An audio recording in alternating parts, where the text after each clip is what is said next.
So, not every paranormal experience equates to UAPs, UFOs, or hauntings, or even cryptids for that matter. Sometimes it's just a series of really bizarre, strange events that you just can't explain. Now, I haven't mentioned this, but I am known for being an exceptional problem solver. It's probably, as far as business goes, it's probably one of my top skill sets. So anytime something has occurred to me, I will spend an extraordinary amount of time trying to figure out, what is this? What was this? And I look for every logical possible solution. I don't talk about half the things that I've convinced myself were tricks on lights or shadows or things that I had some other way of saying, oh, it's got to be that. I don't even talk about those things. I talk about the things that I was left with. Okay, I've exhausted everything. What I'm left with is something that's unexplainable. And those are some of what you're going to hear tonight. Because tonight I'm going to talk about the things that occurred to me in Stuttgart, Germany. So stay tuned for Magnet Paranormal Talk.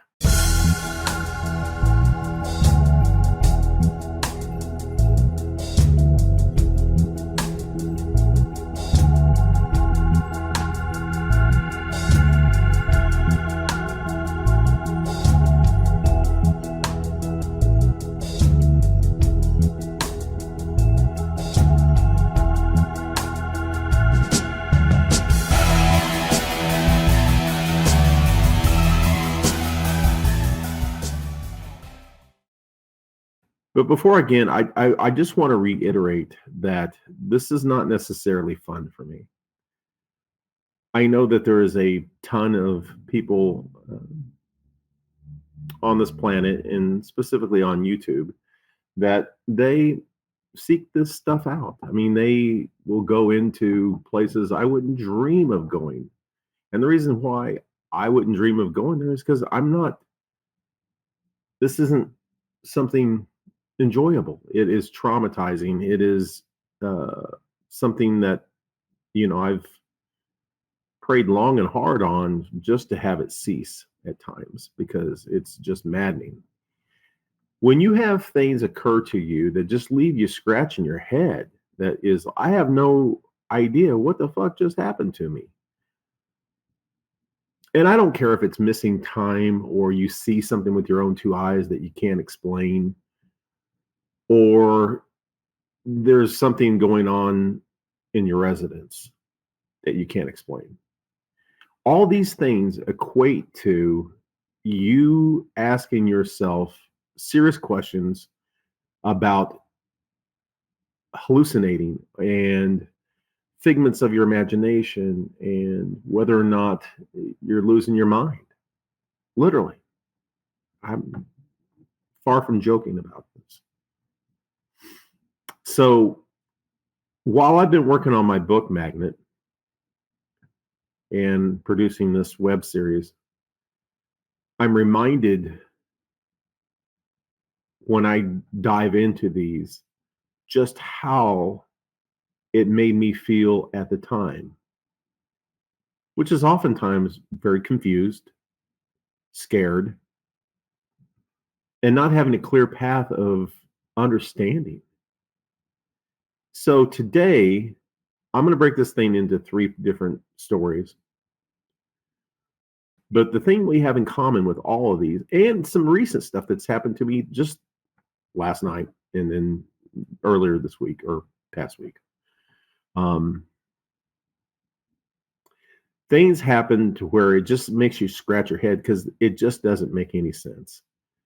And I'm not at this point going to get into theories around how does all this stuff connect, or what does it all mean.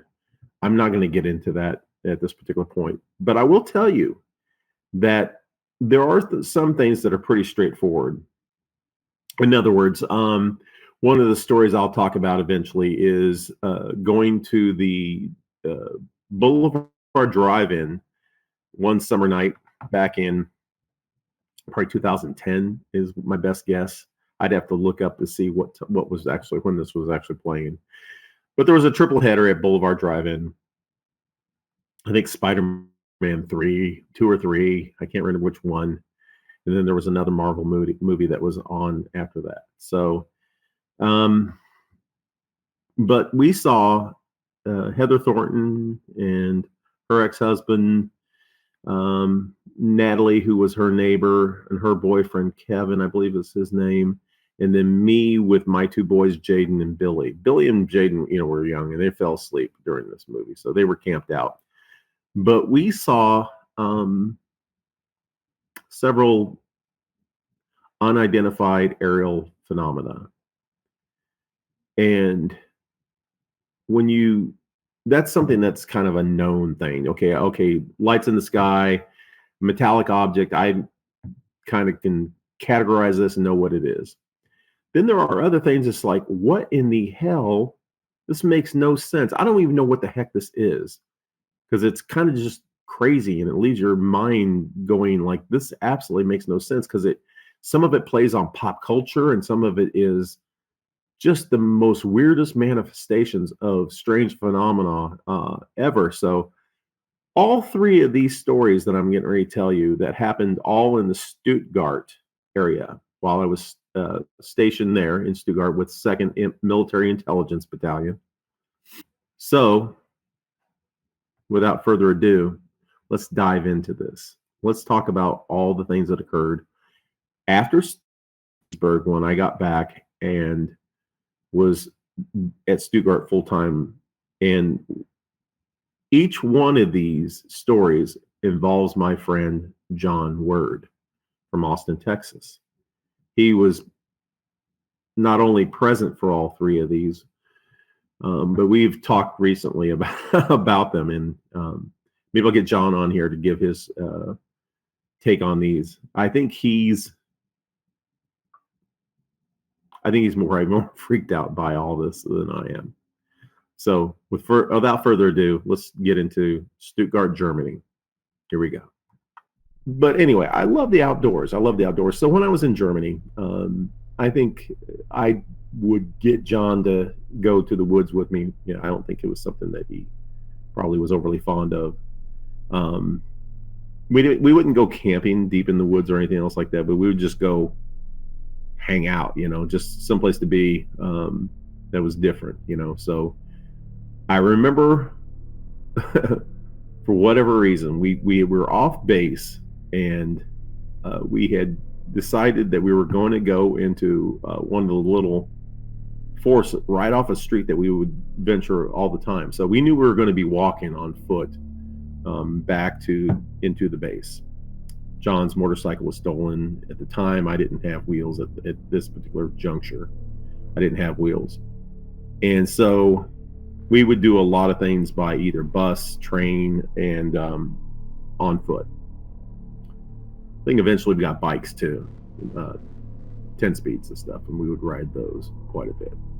But at the outset, we would just be on foot a lot. So the walk from Etterdingen or Bernhausen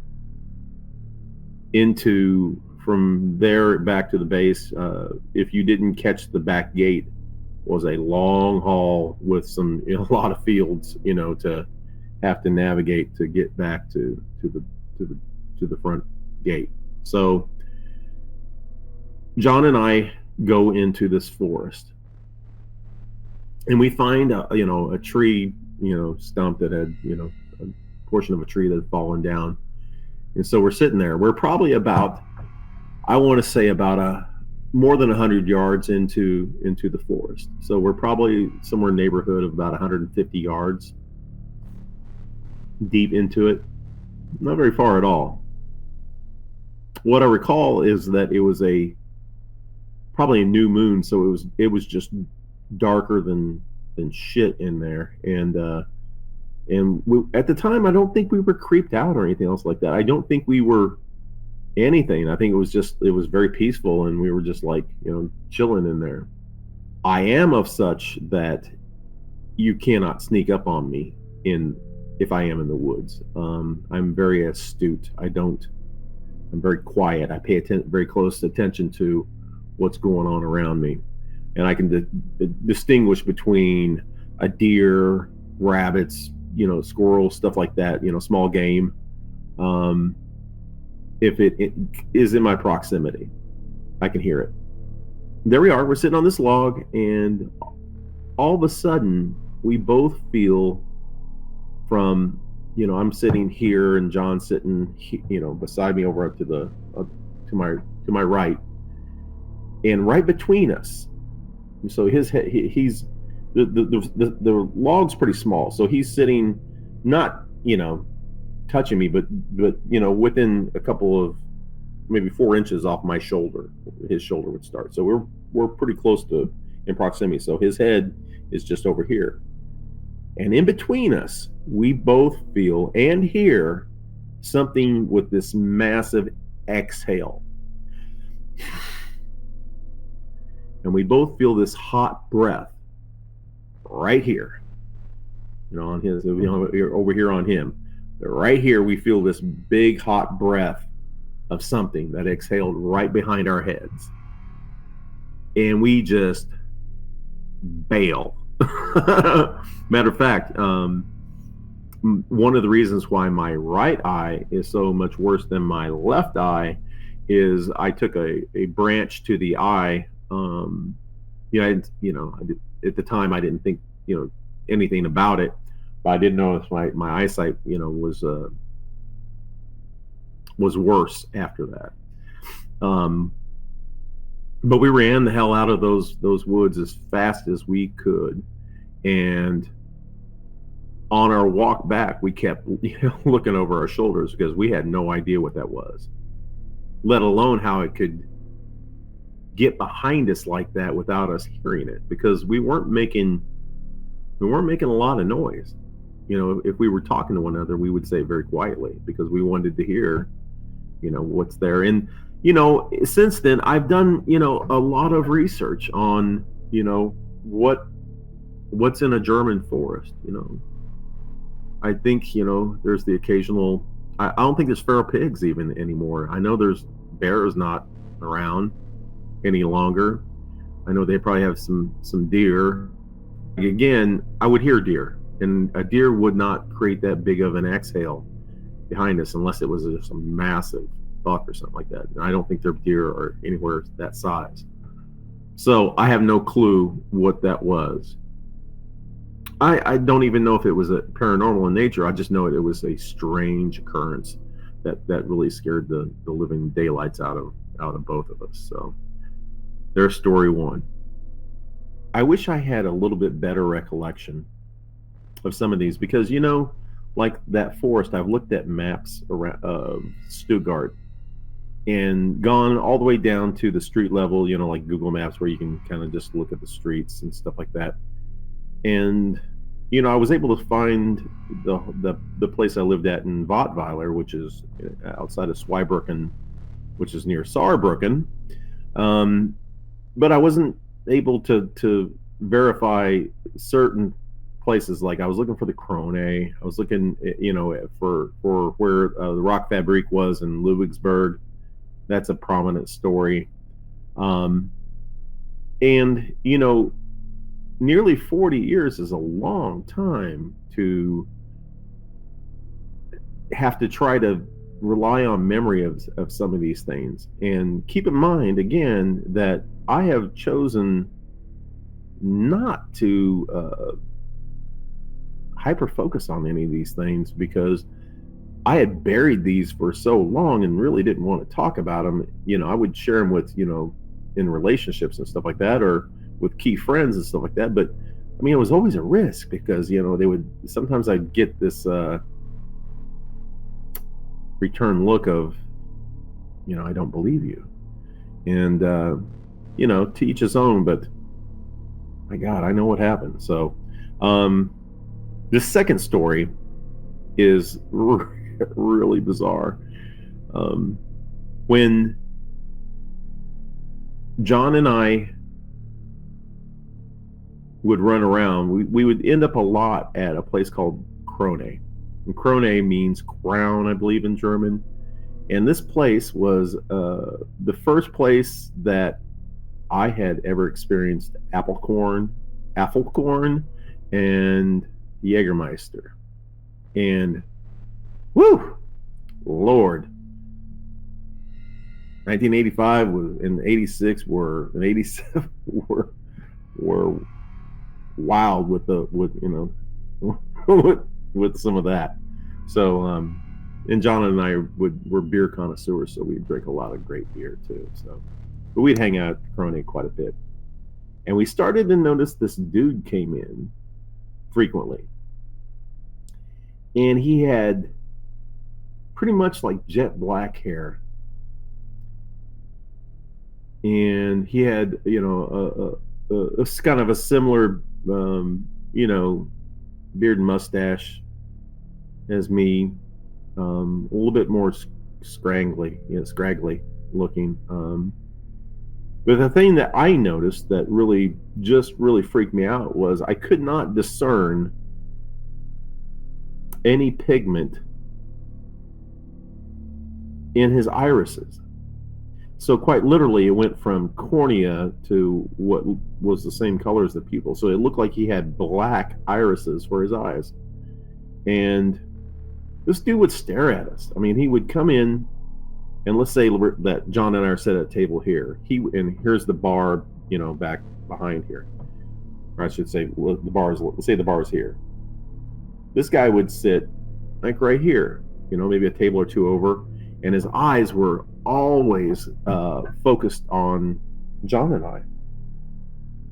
And it didn't seem like he was looking anywhere else. He would just kind of stare off like he's staring off in space, but he'd stare off in our direction. And we would think that, is this guy staring at us, or is he just looking through us, or what's he doing? And so the one thing we knew is he gave John the creeps, and he certainly gave me the creeps. And to the extent where I'm like, dude, I don't want to, I don't trust this dude. And, I was ready to, check him. And one time we decide that we're going to follow this prick because he was just creepy. He was super creepy. We wanted to find out where this motherfucker lived, and what is he up to? What's he doing? Because he just seems so almost like a Rasputin type character, if that makes any sense. He stood out as really odd, and we would ask about him too, and nobody knew. They couldn't tell us anything about the dude. He just came in here and he would order a beer and a shot and sit there and drink both, and sometimes leave, and sometimes just stay. But so the dude gets up, pays for his stuff, and he leaves. John and I rapidly pay for our bill and dart out after him. So we're following him. In those streets around where the Krone was, and the way back towards the base, there's some streets that would have these long, I couldn't never tell if they were commercial buildings, or I assume they were, but they were just these long kind of shotgun style buildings, a couple stories tall, but very, what the building might span a block. And so John and I are following him probably, I don't know, maybe 50 yards or greater, maybe 60 yards back behind him. And we see him turn a corner. And so we kind of run up to that corner because we wanted to peek around, see, before he goes in any doors. So we pop around the corner and he's gone. The nearest door that he could have gone into was still quite a ways down there. And there was no way he could have made that corner and got to the distance of where the door was before we got around the corner to stare, to kind of spy on him. He was just gone. So we're scratching our heads and we're going, well, what the fuck, where'd this guy go? He just vanished into thin air. And this is where it just gets even stranger. So we decide, well, are we going to go back to the bar and drink some more? Or are we going to head back to the base? So we decide we're going to head back towards the base. So we had to go back down the street and go back down to another street and then follow that around. And that's how we would go back to Stuttgart Army Airfield. And so we're going down the street and we're getting ready to get at a, intersection of a street. And again, there's, these big long buildings, and popping around the corner, heading right towards us, popped this dude. And we were so fucking freaked and scared by this. It was like, because he was looking dead at me. And when he came around the corner, he walked past us, and we ran. Once he was past us, we ran for a hot minute until we were both tired. We were, in the prime of our health, or as far as stamina and stuff like that. But we were still, we still had, sprinted a while, ran a little bit more for a while, and then, and I was a runner at the time too, so I could have left John there, but I stopped when he had to stop. So we would talk about this for months, after that, even after we went to Wiesbaden. We our friendship I won't say it hit the rocks, but there's only so much you can go through with somebody, and you think it would, make you guys, bond as best friends, probably more. But I think between his bike getting stolen and stuff, it just, me wanting to chase girls too. John had, I guess a relationship that, it went bust, and I think it impacted him very negatively. And I don't think he was over that. So, he didn't have the same interest in all the German girls and American girls that I did at the time. So this dude,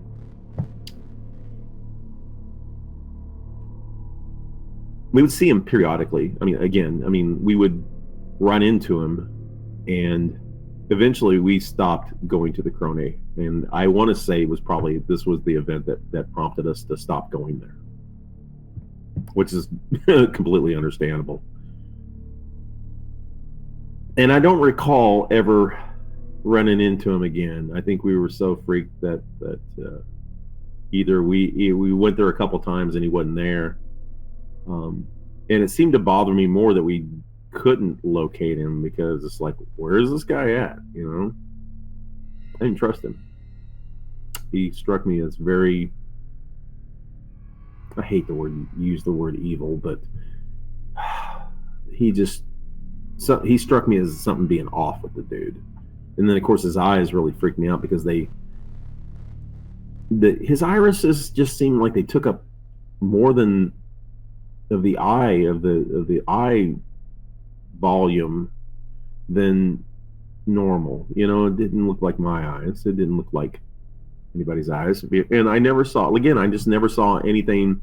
I got brown eyes. They're pretty dark.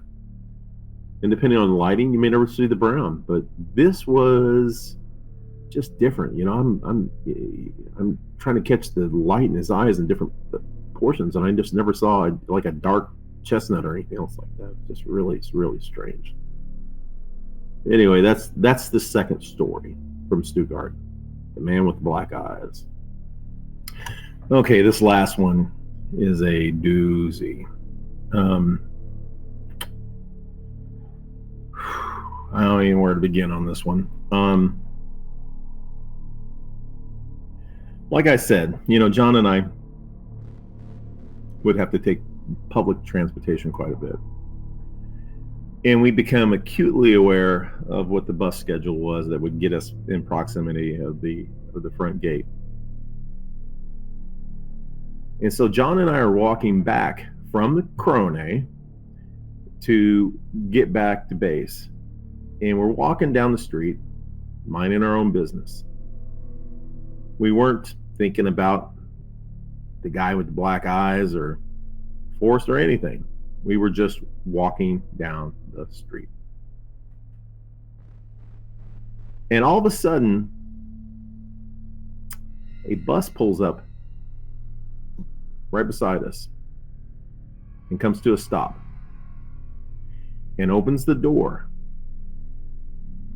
And I'm like, we're in great luck. A bus had just, even though it's not on the schedule, just showed up and we can jump on and ride it, right up the street and cut our time walking back to the base. And John was the one that grabbed me by the arm and said, "Hey, wait a second, this isn't our bus." I think that's all he said, was "This isn't our bus." And when the both of us look at the bus, and it is one of the most bizarrest things that I don't quite understand about why manifestation occurs the way it does with some of these really odd things. The bus that pulled right beside us and opened the door, the bus driver never once looked at us. He just kept a straight ahead gaze, which oddball, crazy ass thing, number one. The second thing, there was nobody on this bus. There was no people on it. Instead, there were these blue barrels. They were stacked towards the back, and in the spots where you would typically see people sitting, there's these big giant blue barrels. And when John grabbed me by the arm and we did not get aboard the bus, we backed away from the bus and the door closed and the guy took off. As he's driving past us, we can see all these blue barrels, and we're left scratching our head. And I believe it was John that, because he's such a movie buff, was like, "Holy shit, were those the blue barrels from Phantasm?" So I want to say, oh God, what was it? 1979. In 1979, the movie Phantasm was released. And this was, some, I guess, B quality movie, sci-fi horror movie that I had seen. But it didn't leave any kind of mark on me as far as like, in my conscious for like, wow, this is really, some kind of strange ass movie, or, that I should pay attention to it. I just thought it was, borderline silly, They had this flying ball that would fly through the air and had a jagged like knife thing that would come out of it. It hits people in the head and drill holes in their head and shit. And it was silly. As far as horror goes, not a genre I'm really big into anyway. So when we got back to the barracks, we hunted down this movie. Somebody had it. At the time it was all VCRs if you wanted to watch something, or you caught it live. But you're in Germany, so what are you going to do? You're going to watch German TV. There's the AFARTS, and Armed Forces Radio Television Network, but you weren't going to find Phantasm on demand on the over-the-air thing. So we had to find somebody who had this movie in their movie collection of all their VHS tapes, and we did, and we watched it. And we're like, yeah, it's really close to those barrels is what we saw. And the premise of the movie is just really, really strange. If you've never seen it, it's kind of got a cult following to it, you know. It's one of those movies. And it's really strange, but the plot reveals that there's like this portal to this other dimension, and people are being kidnapped and they're being put in these blue barrels and sent through this portal in you know, and sent over there for either whatever they are. We either were food or, you know, slaves or who knows what it was. But because it's been so long since I've seen it, but it's basically that's the premise of what's going on in this movie, and it just made no sense. It made zero sense. We never saw another bus. And, you know, I had a second tour of Germany, so I was back over there again in 89 and 90. And I never saw another bus that had these barrels on it. And I've never saw these barrels again on anywhere in Germany. I never saw these blue barrels anywhere. It was just this singular time, and it was John and I being lured onto this bus. My brain always goes to me being 2 stairs up into this. There's like 3 stairs that you use to get from the ground. First stair, second stair, third stair. So you're at right beside the bus driver by the 3rd stair. I had both feet on the 1st stair, so the door would have to close on me. But that's when John grabbed me by the arm and kind of pulled me back, you know, and kind of was a little wide-eyed by, hey, dude, you know, what the fuck is going on here? I don't know what would have occurred if we would have both gotten on that bus. I have no clue. All I do know is it strikes me as really, really odd that whatever this phenomenon is can at will call on whatever things it decides to incorporate. And it might be something from our subconscious, you know. It might be a giant rabbit, or, you know, maybe it's the rabbit mask from Donnie Darko. I don't know, but I do know that the similarity to these to the phantasm barrels was striking. And so it seemed to me that whatever this was, it pulled on pop culture, although dated,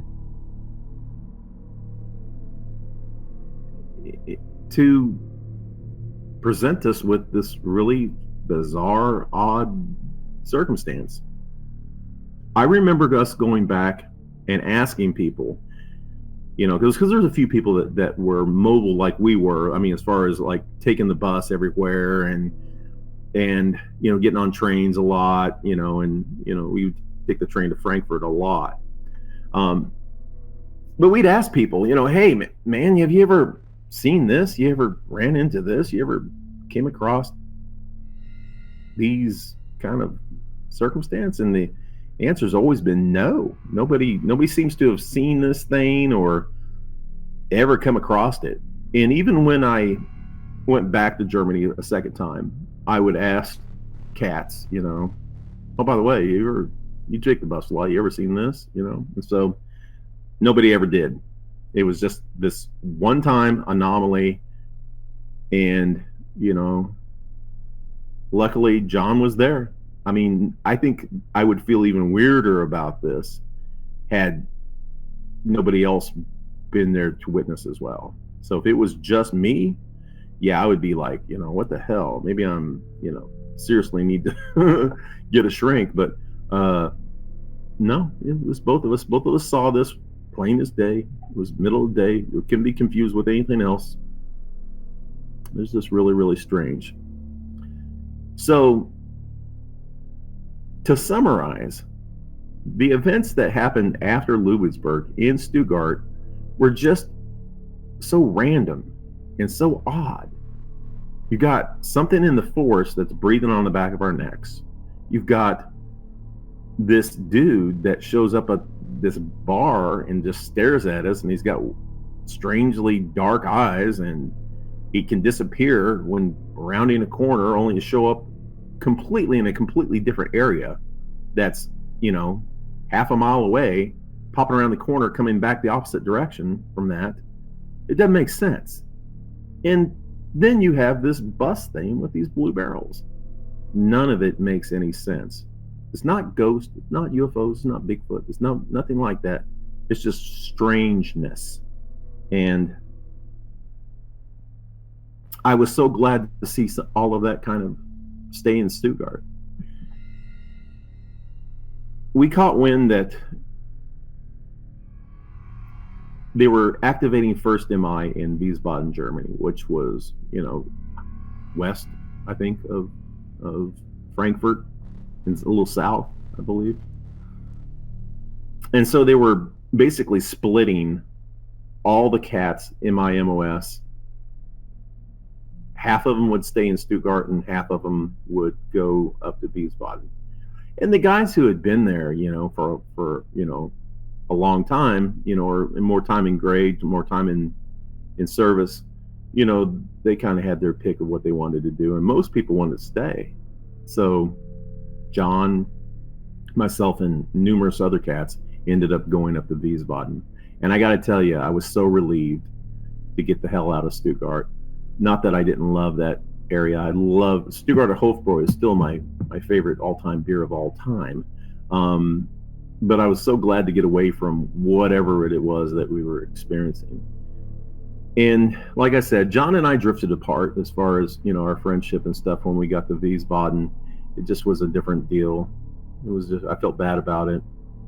But I think both of us wanted to put all that behind us and just have some normality in our lives. And we were a constant reminder to each other that this shit had occurred. The time I was in Wiesbaden until I left to go to Savannah, which started a whole new series of events, but that time in Wiesbaden was just so magical. I started a thing called Bill's Bar and Grill / Nude Roller Rink, and it was just an excuse, to have these big massive parties.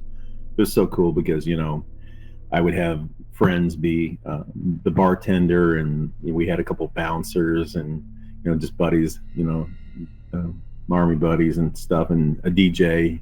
I think Tut would DJ, and Stoll or myself or John, one of us would bartend. And then we had, oh God, who was it? Yeah, I think it was Bradford and Blackburn would bounce. And we just had a blast. There was so many couples, so many hookups, so many possible conceptions. Who knows what all was going on, at these parties? But they were, to say epic is a little bit of an understatement. So this was one of the best times of my life, from the time we went up in '87 until I left in '88. This was one of it was like college, it was like my college years. It was just so much fun. I got to go so many different places, during that time frame. Greece, went to Venice, learned to ski. There were so many things that occurred during this time frame, that year time frame. It was just, it was so formative for who I would, become as a person. It seems only fitting that years, many moons later, that I would actually end up having a bar. And I had contemplated, if I could have got away with not causing too many eyebrows being raised, I might have changed the name of Coda to Bill's Bar and Grill / Nude Roller Rink. I wonder how many people would show up in skates in the buff.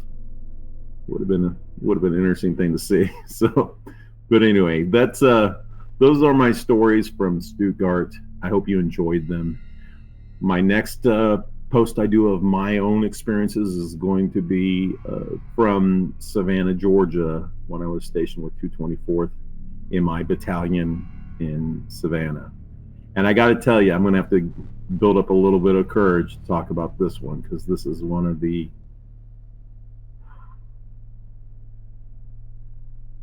I've only had a few times in my life where I've been truly terrified. And it's more of a terror can be more than just fear for your own life. There is a terror that I equate with hopelessness that is at the soul level. And that level of terror, if you experience it, makes you never want to confront it, never want to talk about it, never want to acknowledge it, never want to come to terms with it. Savannah being one of them. So I'll see you next time. It may be a while before I get around to getting the Savannah stuff together. Like I said, I have to figure out what I'm willing to talk about, what I'm not. I know I will keep some of the names out of this because it's just too much. And I'm a little scared. So anyway, see you guys. Take care. Strange world out there. Keep it weird.